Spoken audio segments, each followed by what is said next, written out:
1 in 3 Catholic men that have been baptized have left the faith. Imagine you're in a battle and 1/3 of the soldiers go AWOL. There is a serious man crisis. We want to be a hero. We want to fight for someone, for somebody, for a cause. Authentic masculinity is living for excellence. Ideally, this is living virtue. I would define authentic masculinity 2 ways. One is in the image of Christ crucified. That is masculinity. Second is the embracing of responsibility and not running from it. That is what it means to be masculine, is to embrace it and do your absolute best to live it to its highest purpose. To meet the needs of others oftentimes means saying no to self. And that's what separates the men from the boys.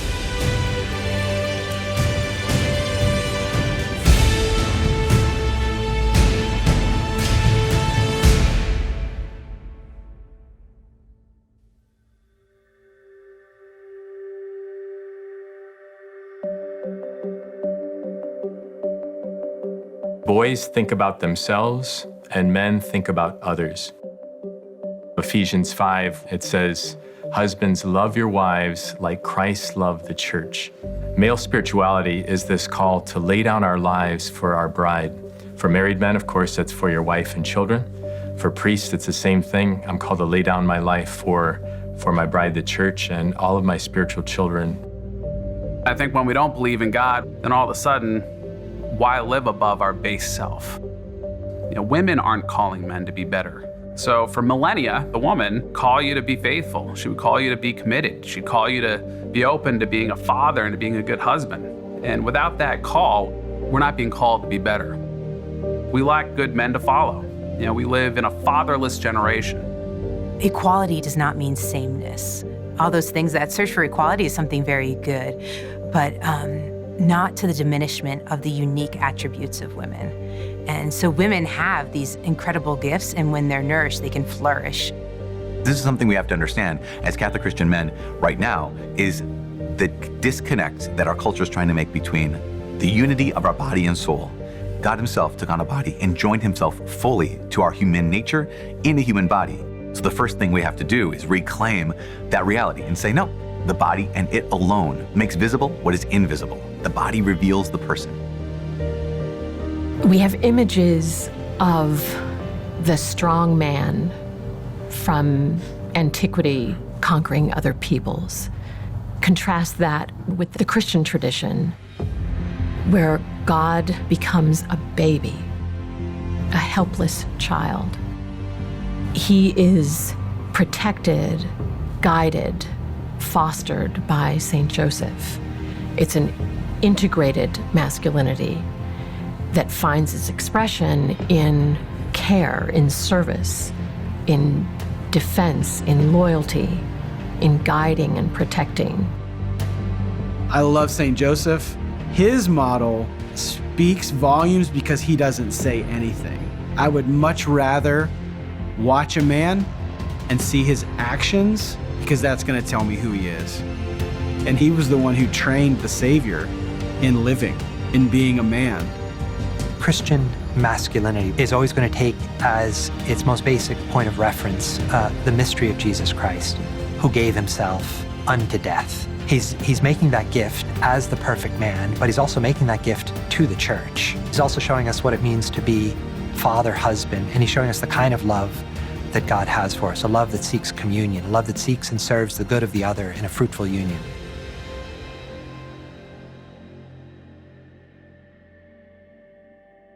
Grew up in a very strong Catholic family. My father was a deacon since I was age 6. My father was a wonderful man, tremendously busy. There was a lack of direct fatherhood during that time. There's a lot of peer-on-peer education.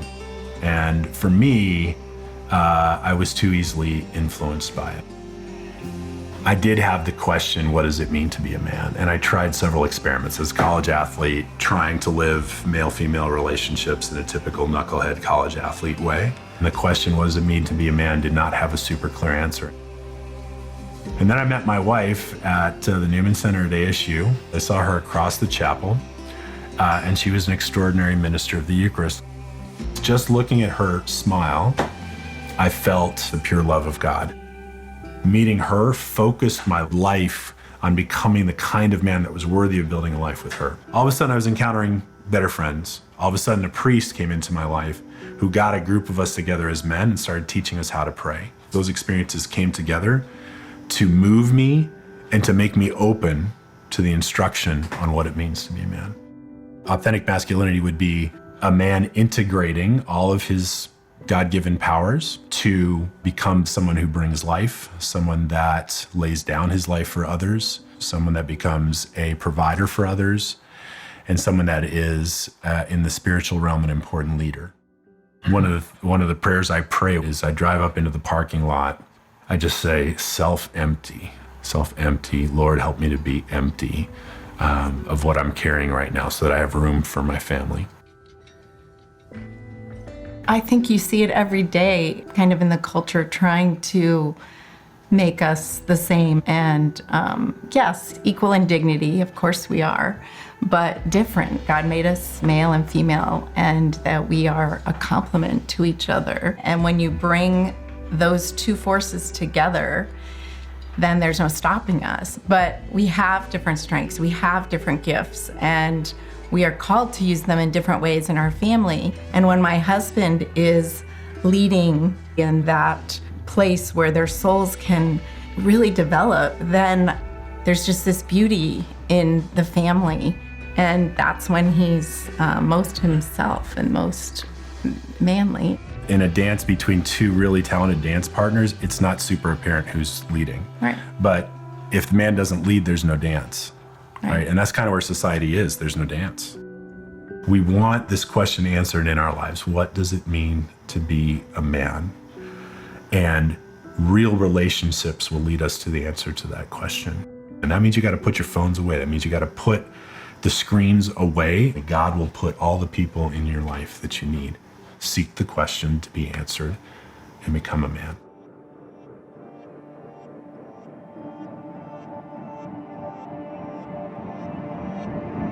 The Christian faith has been watered down to make us think that love is allowing anyone to do whatever they want. We need to recognize that that's not what Jesus did. That's not what discipleship is about. We have to be willing to stand up, to bear responsibility, to proclaim truth, but to do it in love. And I think we take that and we think that Christianity is weak. But when we look what Jesus did, they strike him in the face. He stands up, confronts the man face to face, stares him in the eyes, and says, "Why did you hit me?" A man is defined by the ability to act. The opposite of manhood in the Catholic tradition is effeminacy.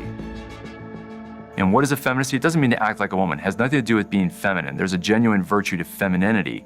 And effeminacy is not being feminine. It's a softness of the will where I become habituated to wanting to be entertained and to be basically more and more passive. We've taken the masculine, fatherly, paternal images of love out of the equation, and we have only half the vision of what authentic love is. And we end up with a soft Christianity. Our masculine nature means something because it's for something. And the fact is that God wanted that reality to be so obvious that he stamped it into our bodies. You see that God wrote into our physiology that calling, that end, that purpose. And then we ask ourselves, well, then what's the fullest and most integrated expression of that reality? Authentic masculinity is found in fatherhood, right? Like fatherhood is the end of masculinity. And so within that context, then masculine love takes the form of being a protector, being a provider. We still need to be providers and protectors of our families because it might not be a physical enemy. It might not be a soldier or a burglar who's trying to break into our homes, but it might be the internet. We are called as men to protect our family. We have to attack Satan. We don't sit back and just try to ward him off, but we go forward with our faith, We put on the armor of God and every single day try to slay that dragon. You hear terms like domestic church or to be provider, protector, spiritual leader. It can be a little intimidating. The temptation can happen and can come which says, I'm not like qualified. I'm not one of those super Catholic guys or one of those strongly spiritual men. And that's definitely not of the Lord. Every man is called to face that demon there, that intimidation demon or that lie head on. And to say, Lord, have you made me for mediocrity? Have you made me for nothing, no big deal? Or have you made me to bring greatness into the world? First thing I would say to a guy that thinks this is too big for him is it's not. Like, you're made for this. You are made for greatness. You're not God, and don't think of yourself as God, but you are made in His image. And you are made in the image of the Father in a particular way. So you are made for this fight. You are made for this battle.